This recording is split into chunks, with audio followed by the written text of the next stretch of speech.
Views expressed here are not supported by and do not reflect those of the Evening Rush Network. Viewers' discretion is advised.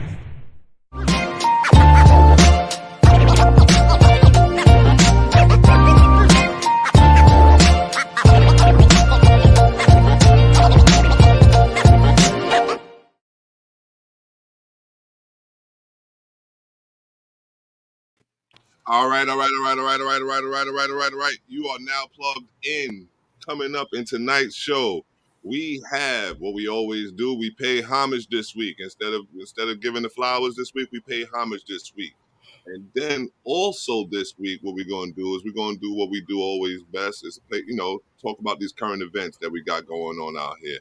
We ain't gonna do it round robin style this week. What we're gonna do is this week we're just gonna do it our old style where we just speak about it because the topics that we have is kind of it's pretty important. You know what I mean? So what we going we're gonna play with it in that sense. All right. And then on top of that, our topic of the day this week is youth wasted on the young. Modern day adolescence. What is it? All right. All right. So without further ado, you are now plugged in with Molly and Joe, the mental warriors. Without further ado, You are now plugged in. I'm getting a mean echo right now. We're gonna try to fix that. Technical difficulties. I think it went off. All right, here we go. So again, we're gonna start that all over. All right, you are now plugged in with Molly and Joe, the mental warriors, along with our new special co-host, Zachariah Israel. All right. Clap it up, clap it up, clap it up, clap it up, chop it up, chop it up, chop it up. All right. Our producer isn't where he need to be. I hope he's feeling well. Hope he get well. He's going through some things right now. So all those little effects that we normally would have, like the claps and all that other stuff, we might not have tonight, but we'll be all right. What you think, Joe? Joe, you on mute, Joe. We ain't gonna hear you. brother, we make it work one way or the other. So you know what I mean. Listen, we can make the applause or the claps if we need to ourselves. So we be all right. Indeed. No shade, but we find a way to make it work. I promise. Indeed. All right, Zachariah, what you think? I mean, we can hold it down until further ado. Until further ado. All right. Well, without further ado, we're on many platforms, and the platforms that we're on is all of the major platforms. We got YouTube, Facebook, Instagram, Anchor.fm, Spotify, iHeartRadio, Mixcloud, Google Podcasts, iTunes Podcasts, the Evening Rush Network, of course. And also we're on Amazon Music, Stitcher, Podchaser, TuneIn. Those are other platforms that we ventured onto. Also, you need to download the Evening Rush Network app. That's both available on Android and Apple. Okay, that's big things. I mean, like the Evening Rush over here doing big things. All right. So Joe, without further ado, how was your week, brother? Man, my week was very interesting. I didn't realize Halloween was being celebrated like Christmas. I mean, people are taking days off, going out of town. And I'm just sitting here like, since when did Halloween become that much of a holiday? It's a surprise to me. I get people, you got the houses all ghouled up and things of that nature, but I guess it's just a way of the world, I guess. But no, my week's been good, very productive, of course, very progressive, and looking forward to the end of autumn, if you will, and the how the seasons go, and cold and hoodies, and football, of course, and basketball. So all those things are looking forward to when you're like in the middle of autumn. All right. Zachariah, how was your week, brother? Good. Busy and just trying to fit more things on my plate and learn to juggle what I got going on at the same time. But it's all good, man. Looking forward to this cold weather that's coming. It's already hit. Actually, you guys think I'm out here in Cali and it's sunny all the time. I'm in the desert, man. It gets like in the 30s and 40s at night. But that's as cold as it gets. Don't feel sorry for me.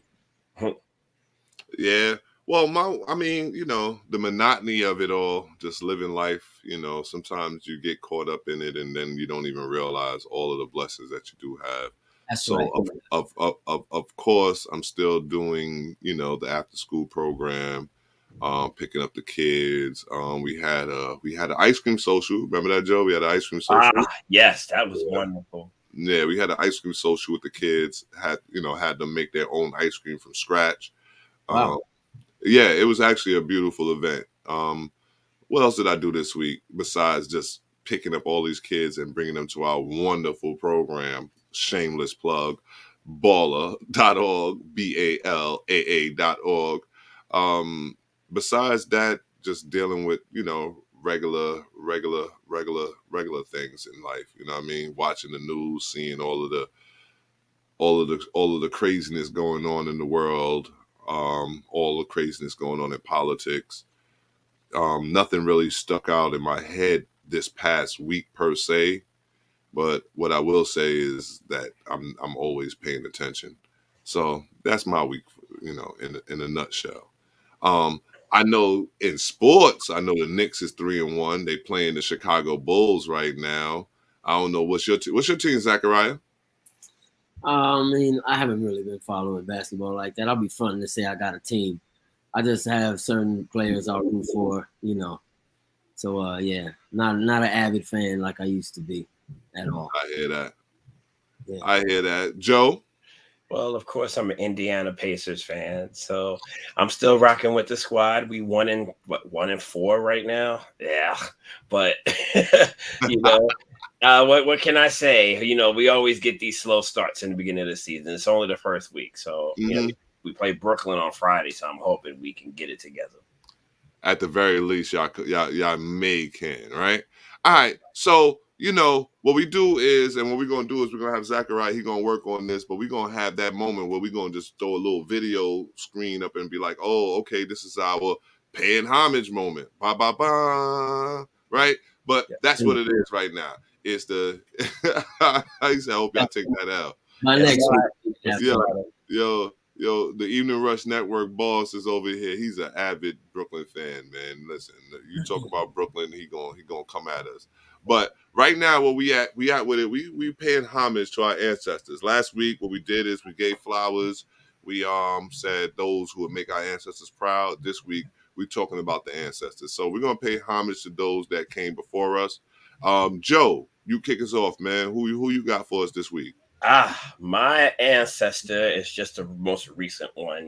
We pay our respects to the late great Colin Powell. What? Colin Powell, born April 5th, 1937. He was an American politician, diplomat, and a four-star general who served as the 65th United States Secretary of State. And he also was the first African American, the first Black person to receive the Chairman of Joint Chief of Staff status, which he served from 1989 to 1993. Colin Powell was somebody that, I guess maybe because he was considered, he deemed himself as a Republican later on in his years. He wasn't really popular with the Black community for a bit of time, but what I must say about Colin Powell that I always admired is that he tells the story of the immigrant American dream, Black immigrant American dream. His family was Jamaican, West Indian, came to Harlem, grew up in the Bronx, went to Morris High School, one of the big schools in the Bronx, and, found his call to ROTC. And then from there, just worked his way up in the ranks as a soldier in the army and things of that nature. So it's good to hear stories like this because he served up until his very last days.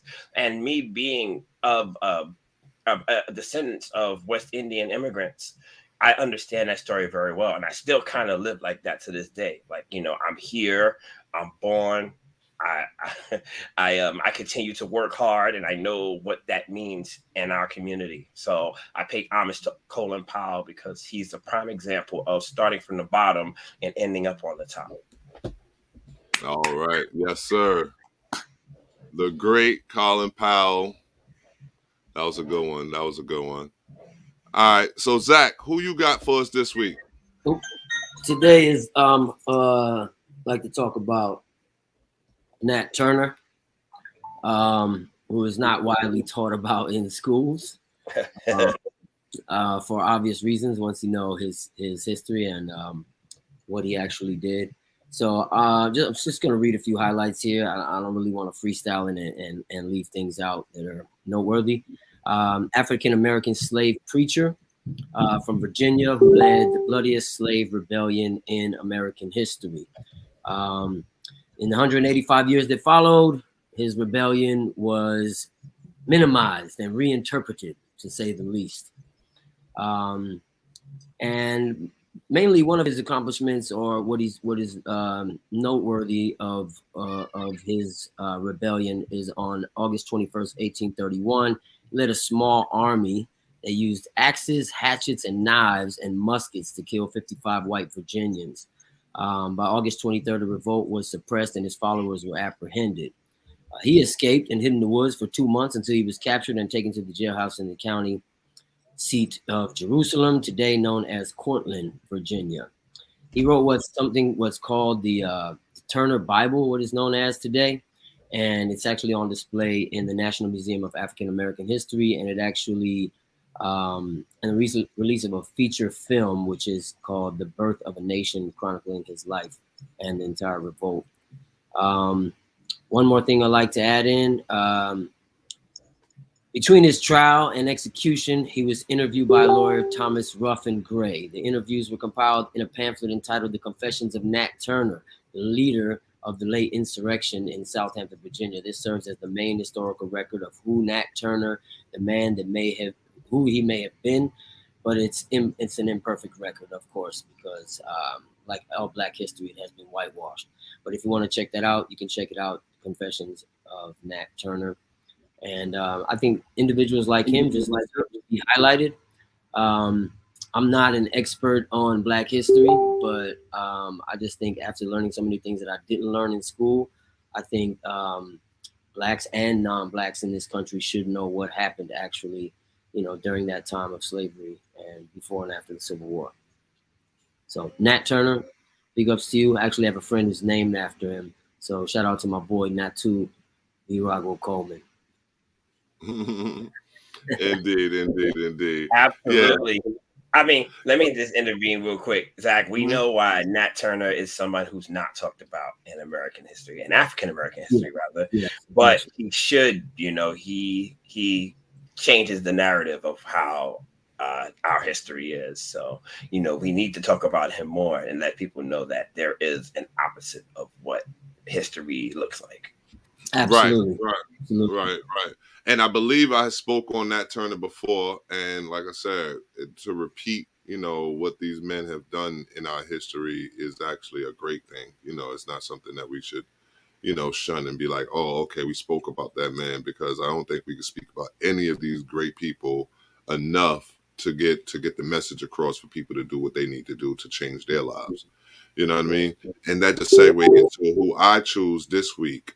And I chose Afeni Shakur for two reasons: because of her own work as a Black Panther activist. You understand what I'm saying? And a pretty dope sister in her own right. You know what I mean? She was also mother to Tupac Shakur, one of the great poets of our time and of our generation. Whether you want to call him a rapper, whether you want to call him a hip-hop artist, whether you want to call him a gangster, whatever you want to call him, you can also call him a poet as well. And it has everything to do with this woman right here, Afeni Shakur, a former Black Panther activist and reformed drug addict. They always got to throw that in there because our struggles is always something they want to put along with our triumphs. You know what I mean? That's always something that they want to do. Afeni Shakur is known as the mother of Tupac Shakur, as I said, a successful rap artist whose murder in 1996 elevated him to cult icon status.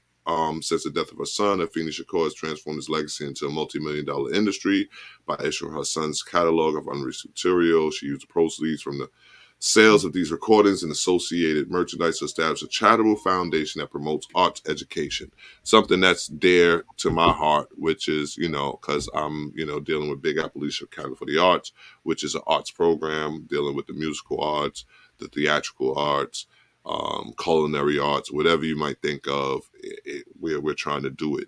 And these are the people that came before us that allows us to be able to do so, because being part of the Black Panther movement allowed us to gain some manner of respect amongst the elite. She joined the Black Panther Party. Hold on. Sorry about that. Okay. So I'm going to nutshell it there because I lost my space where I was at reading it. Can I add something? Can I add something to that in regards to Afeni Shakur? She was actually arrested during a that's what I was looking for. Event that was involving with the Black Panther. She was actually a leader in the Black Panther Party, and when she was arrested, she was actually pregnant with Tupac the whole time she was incarcerated. And she actually fought her case from inside, studying law on her own. And when she, I believe Tupac was born either right before she got out or right after. So that kind of speaks to who he became. You know what I mean? Right. And then you were speaking to the fact that you had did some things with him as well, right? Correct. We're gonna save that for next week. I'm gonna pay homage to Tupac next week. So, but I did find my information. Yeah, she joined the Black Panther movement in 1964. Okay, she met at the meeting associate of Malcolm X. He was recruiting in the Bronx, and she just got caught up in the movement.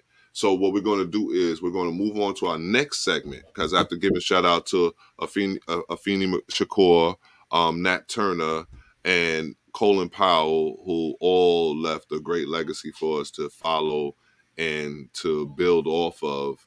I salute you guys. Definitely. Okay, so on to our next segment, which is what we call our current event segment. We either do a round robin situation where we all get a minute to shoot at whatever little topic we go out there. But this week, we're not going to do the round robin situation because we want to take a little bit of time out for all of these topics here today. All right. So what we got today is first and foremost, Joe, you had sorry about that. You had came up with this one here, right? You know, because you being an avid Pittsburgh Steelers fan, Mike Tomlin plays a big place in your heart.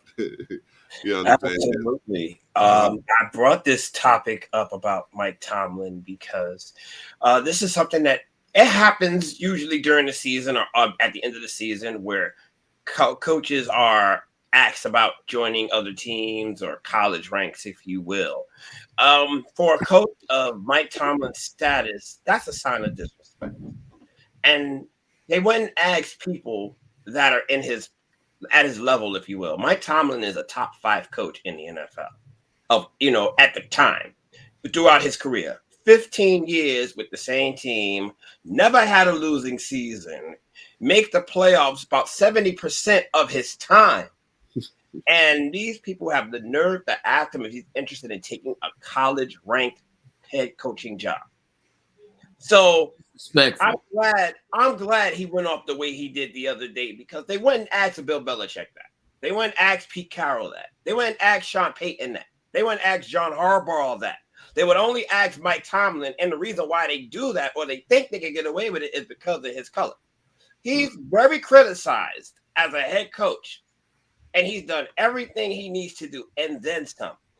I brought this up also because last week we talked about the complications of being in the workplace for a Black person. Mm-hmm. And then that's an example. It happened like the week after we talked about it. So I said, I had to bring this up because we just got a prime example of the difficulties of being in the workplace, especially when you're at the head of your position. It's not like he's a bad coach. He's like one of the top 5 coaches in the NFL over the last 15 years. So you cannot knock what the man has done, Right. under circumstances, but it seems like they always find a way to add some type of negative connotation to his story because of his skin color. But you won't do that to no other head coach. Zachariah? That's not black. And I hate the full race card in this, but that's what it feels like to me because it's Nah, man, come on, man. It's not called pulling the race card when you're speaking something that's been going on for years throughout, not just sports, but everywhere throughout. Any black man in the leadership position, whether it be entertainment, civil rights, within any corporation, So yeah, you're definitely not pulling the race card, Joe. But what I was gonna say to that is that reminds me of something I saw in the movie, and I can't pinpoint which movie it was. But you watch certain movies and certain scenes just have an impact on the way you view the world, and it speaks to what you've already seen and experienced in real life. And I just remember it was like a mother telling or a father telling her son that you know, you can't do what the white kids do and still win. You have to be twice as good. You have to be twice as smart. You have to succeed twice as more. Try twice as hard, and that's never going to change. And that's what the quote was in the movie, and it's sad, but that's the case today. You know what I mean? And as I try to be empathetic towards anybody who I deal with, and the plight of people whose shoes I can never walk in, but it's a sad case in this country that's the way it is, and that's why these men don't need to be ridiculed. These men, especially like Mike Tomlin, they need to be highlighted for how hard they had to work to get there, and those accomplishments that they've achieved under that type of ridicule and pressure. I mean, come on, these are like superhumans. You know what I mean? So just to go through that with a strong sense of determination and strong spirit, strong will, and never break, that alone, that deserves to be highlighted. And S&D, because I'm not going to I'm not going to go behind you guys and speak to the same thing over and over again, because that's just called redundancy. But Mike Tomlin always have got the short end of the stick when it came down to all of these issues.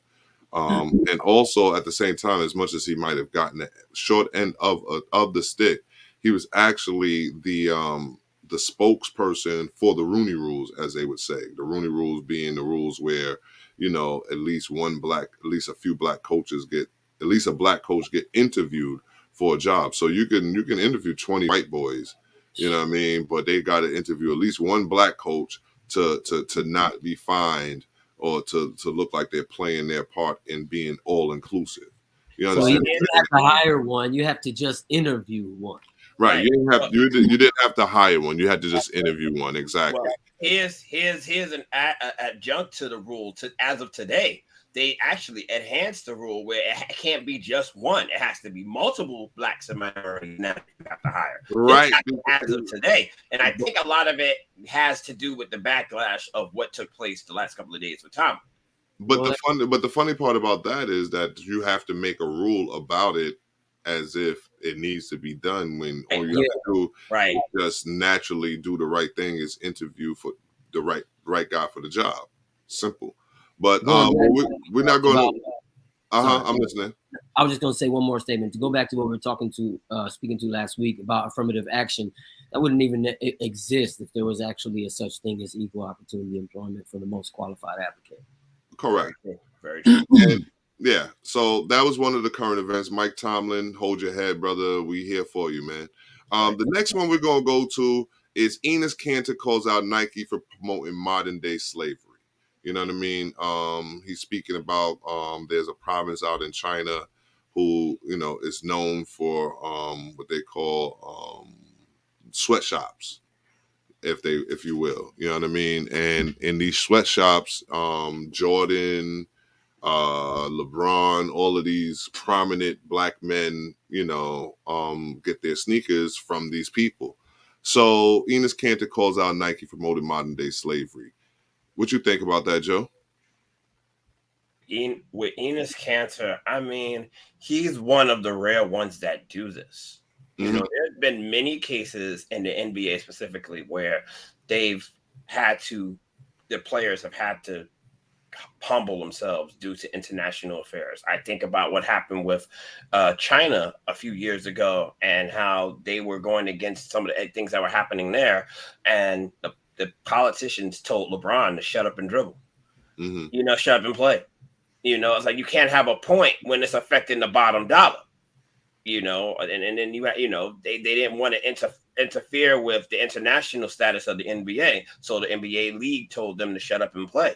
With Enes Kanter, I mean, he's not American, he's Turkish, if I'm not mistaken, and he understands. And I'm pretty sure a lot of players, if they had the opportunity, would speak out about it, but they know at the end of the line, there's going to be some type of consequence if they do. Correct. So I'm happy that he's able to do that, because the more people talk about it, it's got to be heard. It's got to be spoken on. So I'm happy that Enes Kanter is actually being a voice there. And I hope more players, put the money to the side and say, hey, I'm willing to take that fine, take that hit. But these are more important issues that we have to discuss them. But that's an issue that's been going on, in all of these small, third world countries for decades, not centuries, in the sense of when you're talking about manufacturing and the such. Cheap labor is the thing when it comes down to them. What do you think? What do you think, Zachariah? Enes Kanter. I mean, I'm speaking from I'm gonna speak from both sides. So, like, as a company, Nike started out doing that obviously for making the biggest profit you can, get your shoes made at the cheapest cost, and then sell it for 20 times what it costed to make it anyway. Which is like the smart business model for any business, right? Your markup should be well over 70% if you're going to be, for the cost of making it, if you're going to be a successful business. But I think the violation comes in when you have children, working these sweatshops, and the morals. Yeah, there's not even a comfortable workplace, provided for them, and they literally give them pennies that they can't even go home and feed their families with.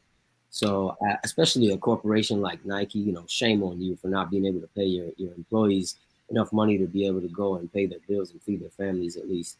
But on the other side, a lot of the players, unlike Enes Kanter, that are not speaking out, is because most of them are either involved with some kind of way with a sponsorship deal with Nike, or at least the big players that have that platform to speak. Right. And then either that, or Nike is also like a huge conglomerate in all of the sports world. They've taken over the deal to actually manufacture all uniforms for all sports. It used to be Adidas, even in the soccer world, and they've actually taken that over. And not to mention that they buy people's personalities and images as well, like they did Michael Jordan, Cristiano Ronaldo. So, you can't really speak out against them if you're wearing their logo on your chest. And you're right, because they actually got the deal for the NBA right now. Nike is everywhere in the NBA right now. I guess Enes Kanter is taking a big chance stepping out there against Nike. I mean, but I still applaud him for speaking up about it, because regardless of just because you work for someone, that doesn't mean you have to keep your mouth shut. At that point, it becomes some type of tyrannical influence of the organization that you're not allowed to speak your mind anymore. Kind of like what's going on here in America. Well, there's no more freedom of speech. Very, very clear to what's going on in America, and that's the problem. Like, I get that it's happening in China. I get that it's happening internationally, but we have our own issues here, and it's almost like it's being ignored. Well, I'll say this: me personally, Nike will win any battle. They got all the lawyers. I've experienced being inside of sweatshops before, because I was doing fire extinguisher inspections, and as y'all said, these are some of the most inhumane conditions that people could be in. It's all hot, it's sweaty, it's cramped. You know what I mean? It's the air quality got to be low because all of the chemicals and the fabrics and all that other stuff. And I'm like, okay, that's here in America, so I can just imagine in a third world country what that looks like. You understand what I'm saying? So, with that being said, listen, Enes Kanter, shout out to you for speaking out about it. Is it modern day slavery? There's a lot more examples to what modern day slavery can be looked upon as, you know what I mean? Because I look at people just getting up to go to work as modern day slavery. You know what I mean? You know what I'm saying? Because they wrapped our minds around going to work for their system. And that was the same thing that we woke up and did every day in the times of slavery. Yeah, we Yeah. did. We did Absolutely. it every day. We were, Yeah, yeah. but that was even going back to where it started from. Right. So Yeah. with that said, we're going to come back and we're going to touch on maybe two more things, and then we're going to go into the topic of the day because a few of these topics did stretch, and that's the reason why we didn't do the round robin. But right now, what we're going to do is we're going to get a word from our network, our favorite network, the Evening Rush Network, and hear what they got to say to us this week. All right, word from our sponsor, one of our sponsors. Looking to podcast shows and do not know where to start? The Evening Rush Network can help you with that. Call us at 929-441-2417 or email us at theeveningrushnetwork@gmail.com for dates and prices. We got you for all your podcast needs. The Evening Rush Network. Tune in, subscribe, and share.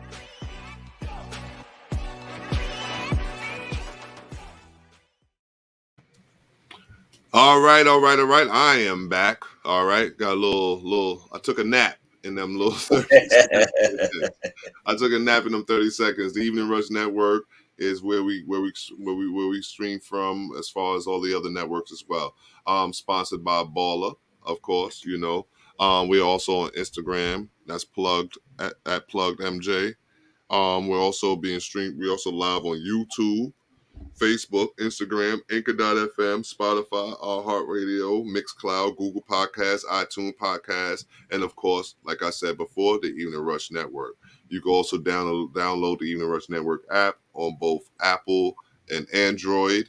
We're also on Amazon Music, Stitcher, and Podchaser, and TuneIn. All right, as well as of this week. Okay, so what we're going to do is we're going to continue with a little bit with the current events, because this one bothered me a lot, and that's the only reason why I want to bring it up before we go into the topic of the day, because we got a little time to get into the topic of the day. But prosecutors in the criminal trial of Kyle Rittenhouse. You know who Kyle Rittenhouse is? Kyle Rittenhouse is who, Joe?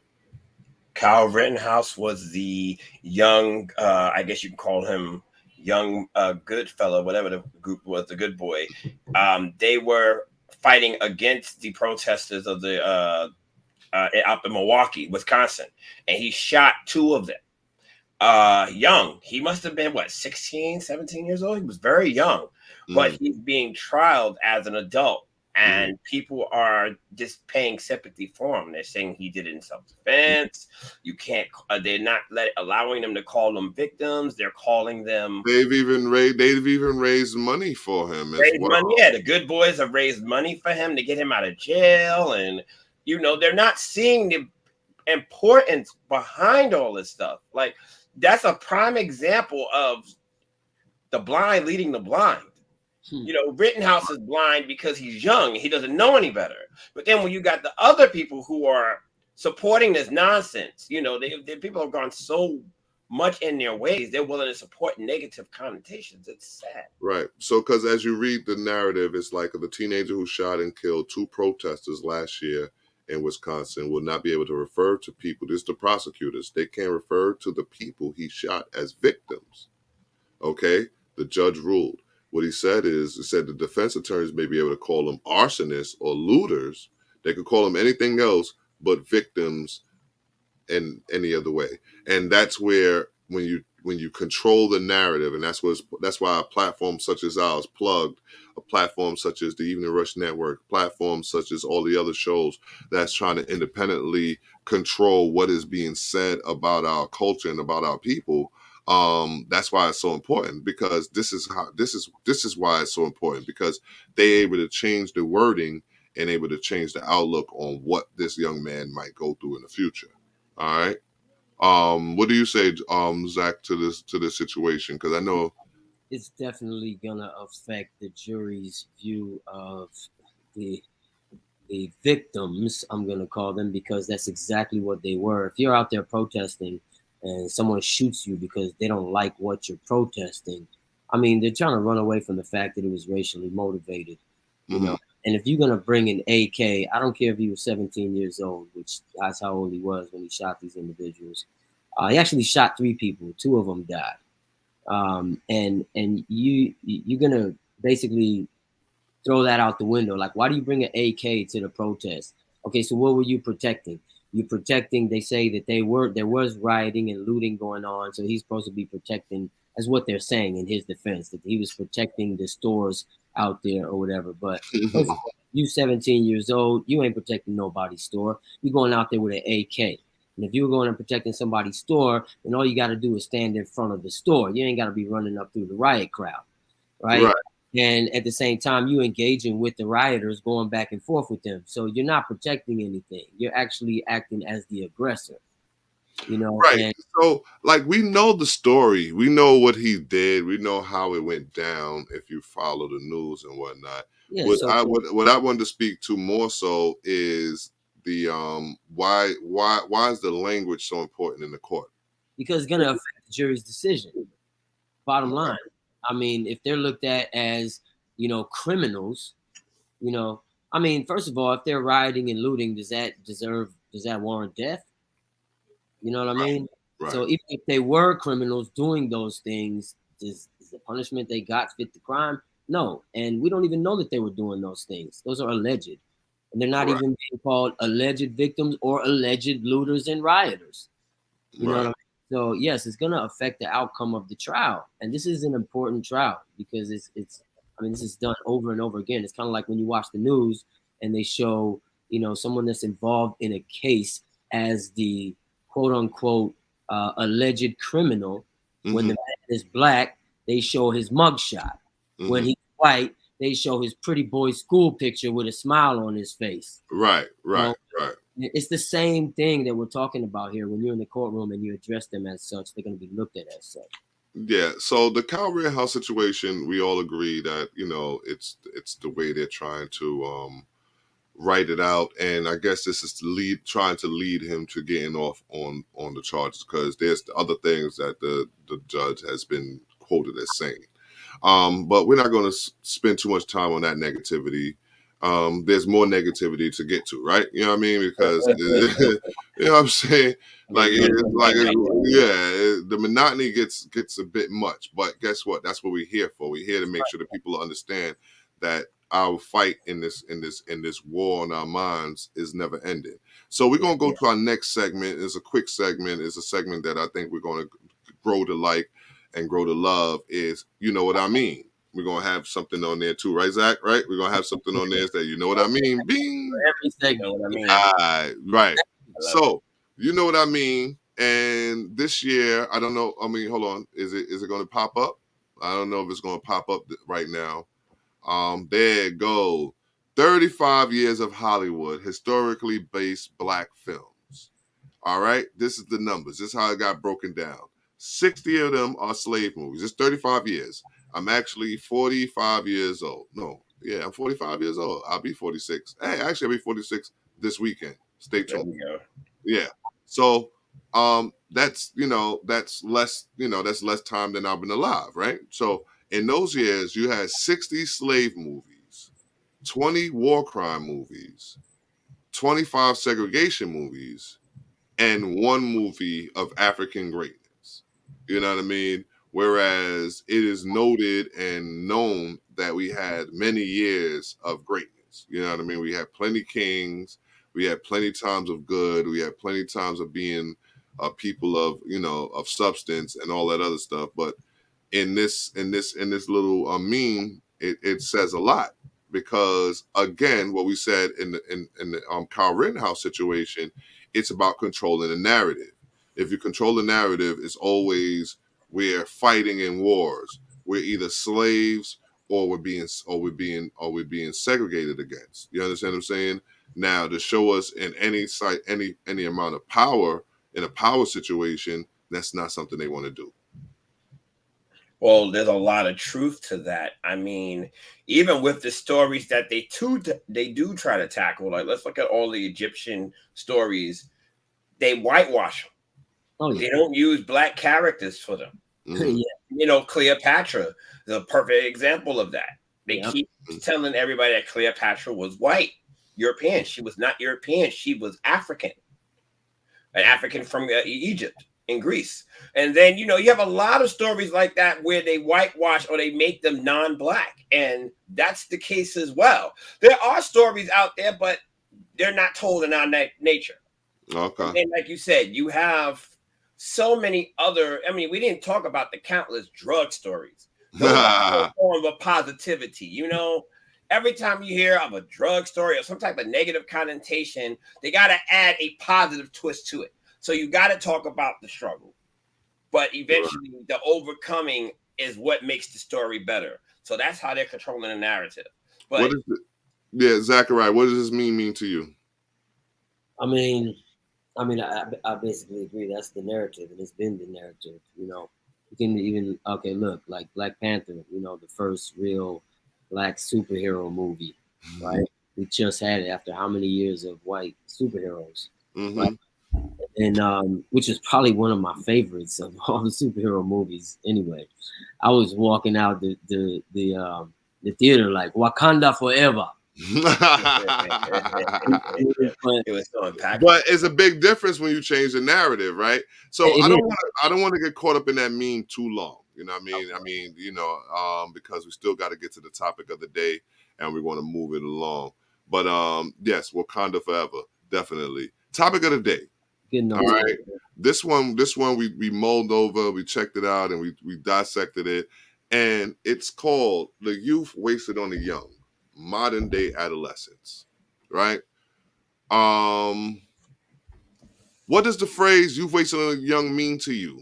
The youth take things for granted, they're growing up too fast. What's going on, Joe? What do you talk to me? Youth is a very valued lifestyle. You're young, we as adults value our youth now. And what I mean by youth is the way that we live, the way that we're not able to do certain things anymore, the energy that we have or had rather, and we value these things. Youth have a lot of those things. As you get older, you lose them. So when I talk about youth being wasted on the young, it's like a lot of today's younger generation don't understand the value of the youthanism that they have, the energy that they have, the style that they have. It's being taken advantage of. Zachariah, same question to you, brother. The youth wasted on the young. What does that mean to you? First of all, being that they're exposed to such to things so early on in life that we didn't get exposed to till later on in life because of the internet. And I think that they're not trying to grow up too fast. They're kind of being pushed to growing up too fast, and it's to help mold their minds into a certain path. And they're kind of like guinea pigs at the moment. But they're wasting their youth because they're so drawn by social media and by the narrative that's out there, the quote unquote agenda, that they don't even realize that they're like trying to grow up too fast or learn these things so early and want to be counted as adults. They're constantly being told you're not an adult. The frustration, the aggression, all of this stuff. And on another note, every generation is softer, and it's because of what they're being exposed to as well. Right.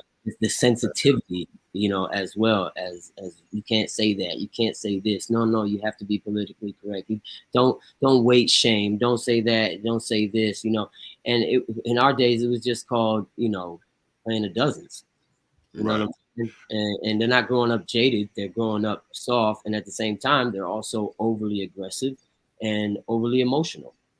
Right. So. And those are some of the things that, that's what it looks like when we talk about modern day adolescence. What does that look like? Right.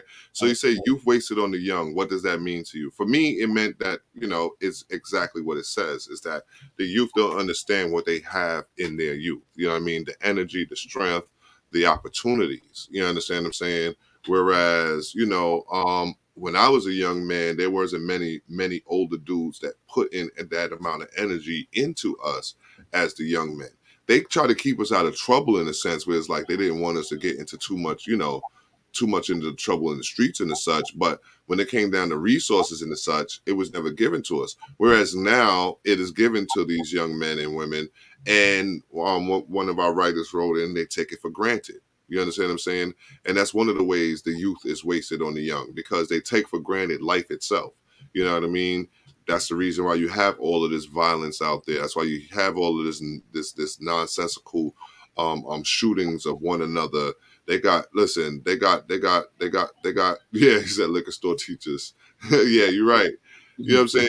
Like, I was watching something on about Jacksonville, Florida, where they got these young men shooting at each other and killing one another and writing rhymes about it and doing songs about it, diss songs about the fact, I just murdered your brother, or I murdered your cousin. So they don't, it's taken for granted. They don't take no value in their youth, in their lives. I mean, they're killing people on live, right? On Facebook Live. You right. know, that when you look at the artist King Von that died last year. Talk to the guns being brought into the schools, Sandy Hook. Yeah, you know what I'm saying? This the whole narrative of a certain genre of rap right now, where that's like the thing, to talk about what you did on your record. You know what I mean? And it's just promoting the violence out there. Mm-hmm. So we had organizations like out here. We had the Boys Club, which I attended every day after school when I was a little kid. But as you grow older, at a certain age, man, the streets sound so enticing, and you just get led in the path where those organizations don't have the hold on you and the influence that. Right. Because when you got guns being brought into the schools, right? You got guns being brought into schools at a rate like that has been unheard of, right? And you just got these kids with these guns in their hands. Forget if they got into the schools, they could be in the streets itself. You have Sandy Hook, you have all of these other different other school shootings.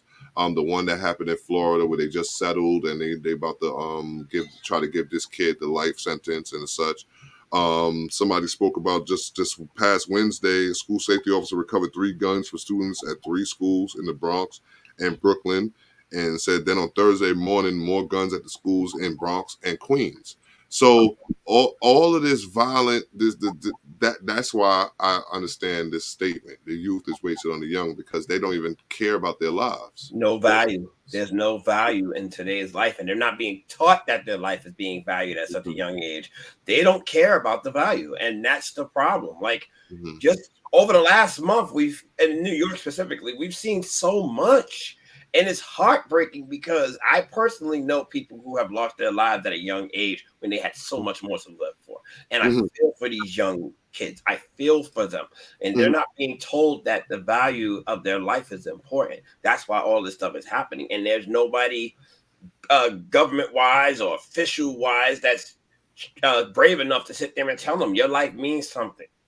Let's do it. Official wise, because that's what we're doing.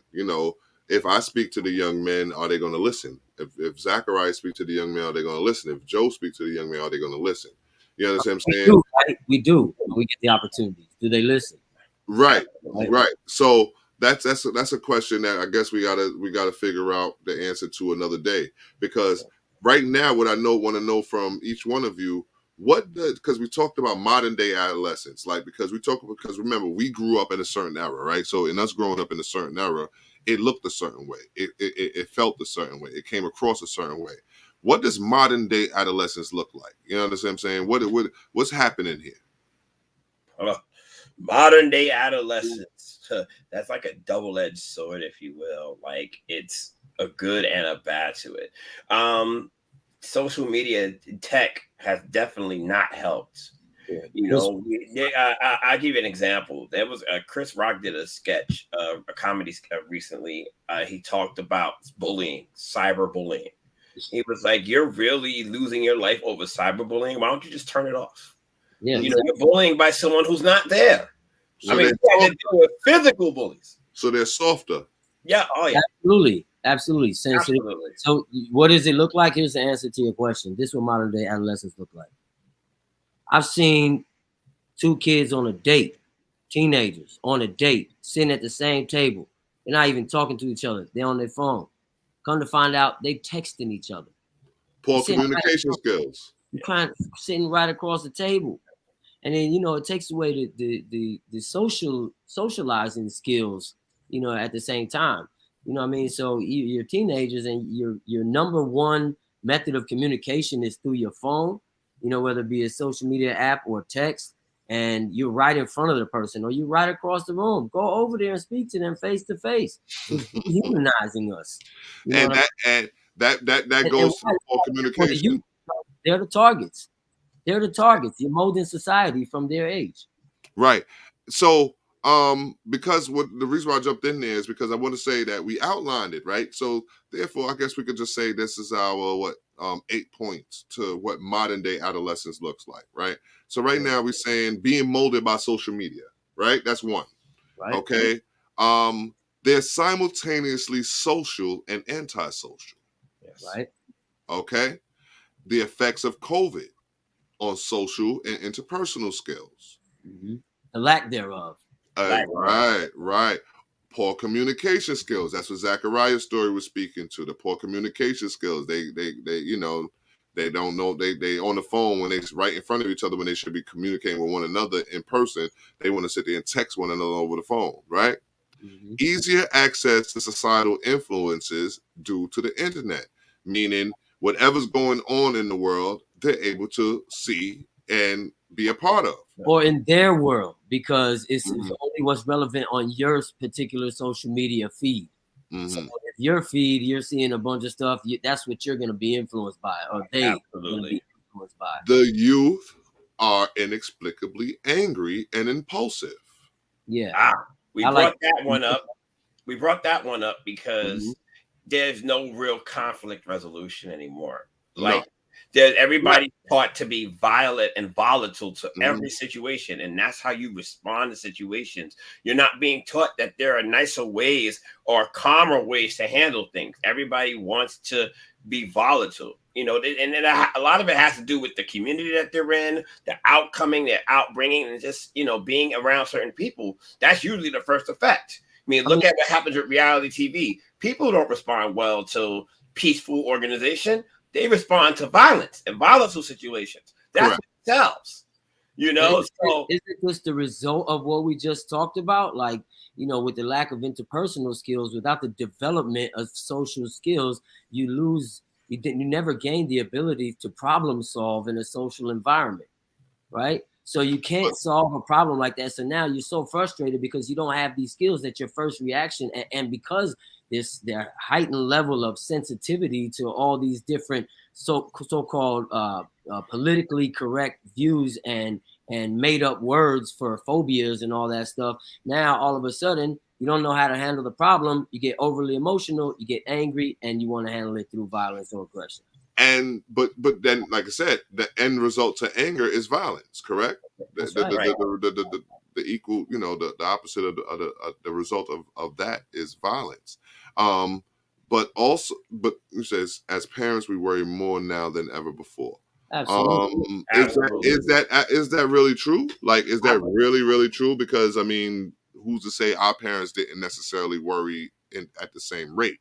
We played outside by ourselves until the street lights came on. I wouldn't have my son outside running around the streets unsupervised like that right now. You're right. And random students. And even so, remember, we had more family-like atmospheres growing up too, so there wasn't as much worry, because if your parent didn't get to you, your neighbor would. That's right. Everybody's more individualistic now, so it's like every person for themselves. Yep. So we had one of our writers speak about. He said they're more motivated by emotion than logic, which is also true, because a lot of these things that we spoke on, like the social media, the social and anti-social stance, where I brought that up in our meeting, because they will be just as social, like, oh, they want to be part of the party and this and the third, but then they want to stand on their own. Oh, I do this, I do that. It's only me. You know what I mean? I don't have no new friends. All these other different little weird logics when you're saying one thing and then you mean another. Or you understand what I'm saying?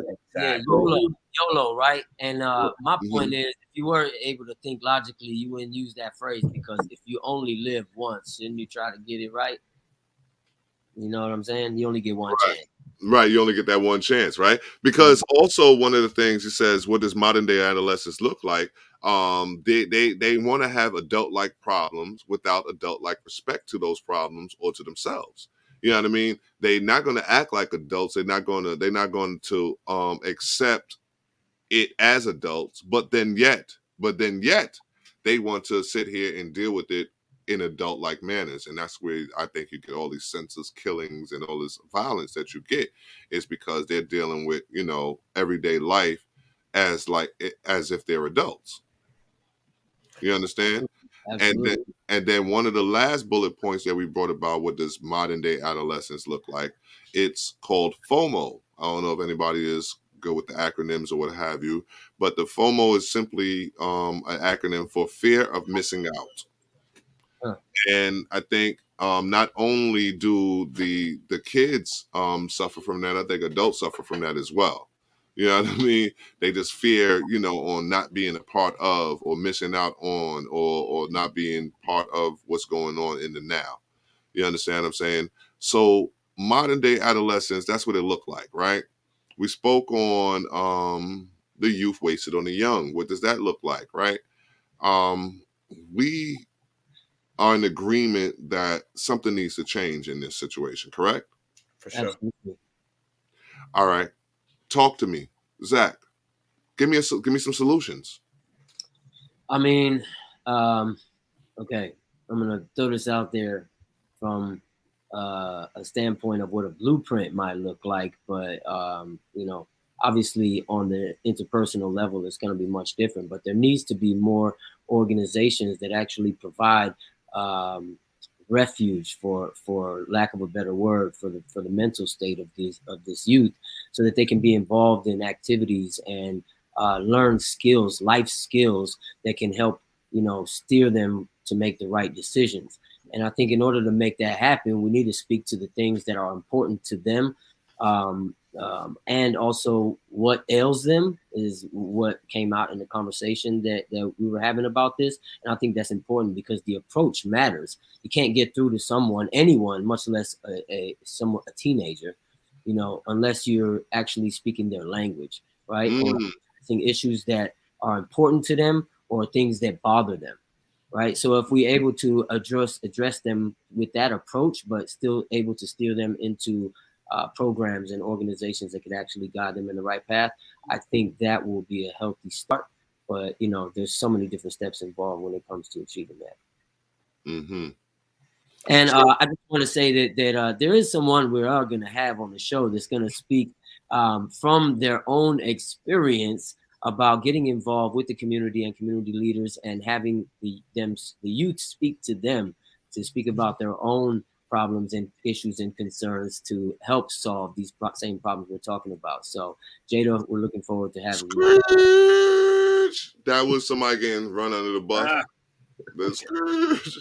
That was somebody going under the bus. Just real quick, just let y'all know somebody just went under the bus. I mean, she's gonna be standing on top of the bus after this one, man. Yeah. That's our secret weapon. We got her in the holster.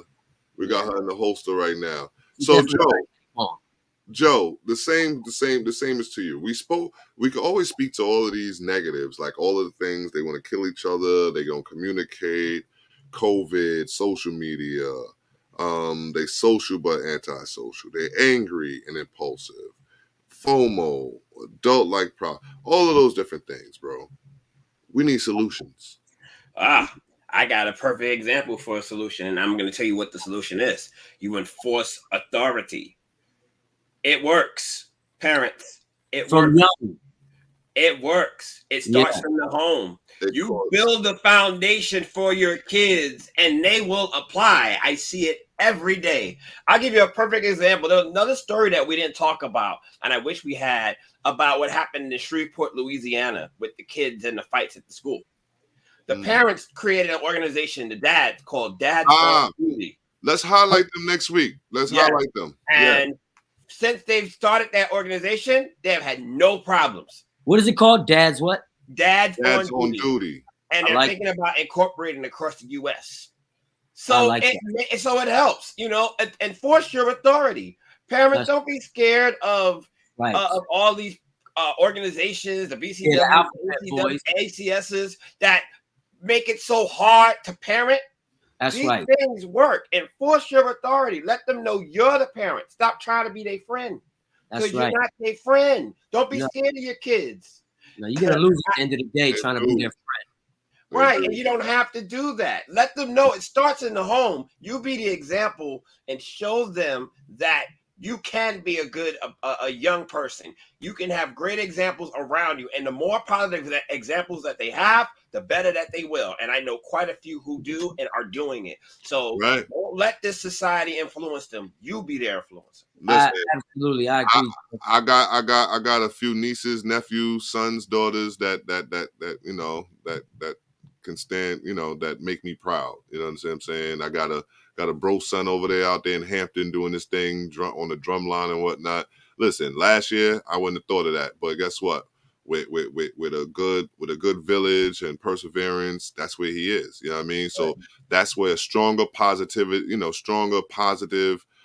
influences at home and community influences. Those are the two things that happened in the last 2 years for that young man, and for every other young person I've been involved with in the last, I would say, 4 years since I got really knee deep into the community services. That's what Zachariah began to see about me in the last few years, to see that I've like come full circle in my life to manifest into who I am. You understand what I'm saying? So I know for a fact that community influences work.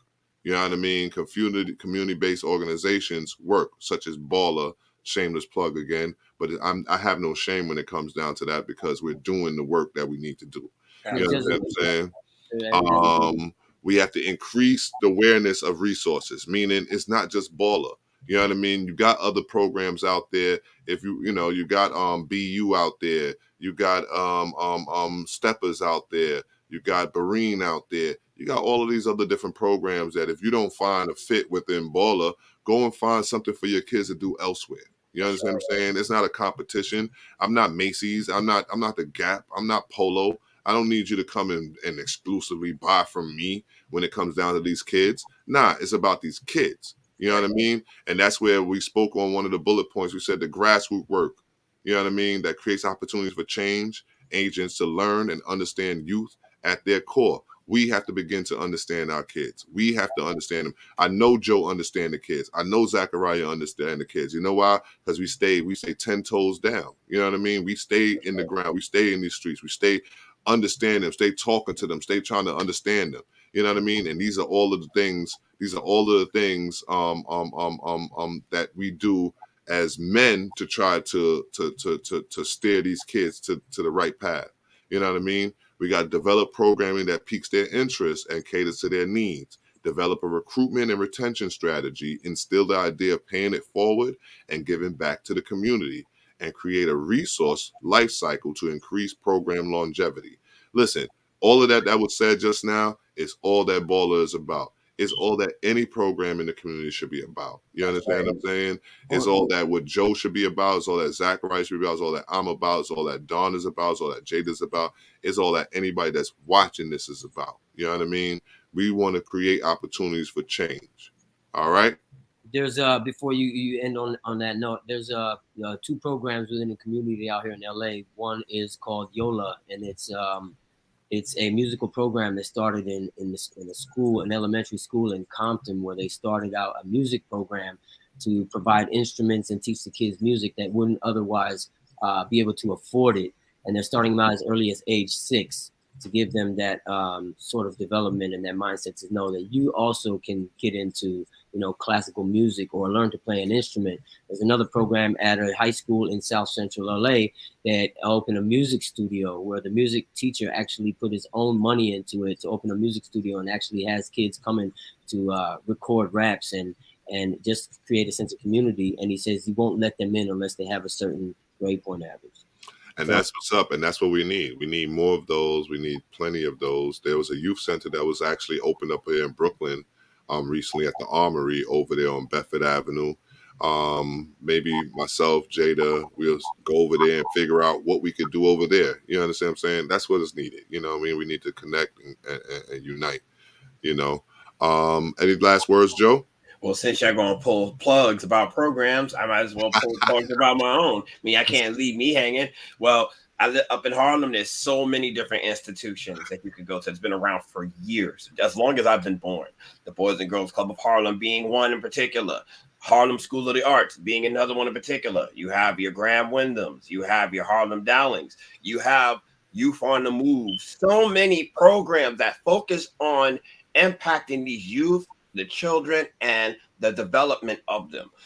They just, keep providing the kids. And that's one of the things one of my teachers told me recently. He said, whoever's in that circle, the kids will continue to come. Generations will go by. So this is a never ending task for us to do. So it'll always be available to us. So you have to believe that we're doing it and continue the program. And that's all. We're here. We ain't going nowhere. Zachariah, any last words? Nah, man, I think we set it off. I want to end on that note, man. Give Joe his shine right there. That's right. That's what I'm talking about. Yo, listen. It's always a pleasure to have you, Joe, to have you, Zachariah. This is Plug with Molly and Joe, and we the Mental Warriors, along with our brand new, shiny co-host, Zachariah Yisrael, one of my mans. I think I go back about 20 years. Love you guys, man. I love the fans out there, man. Listen, we're going to get more and more fans. I know people don't even know they ready for this yet, but y'all will be. All right? So with that being said, peace. Peace.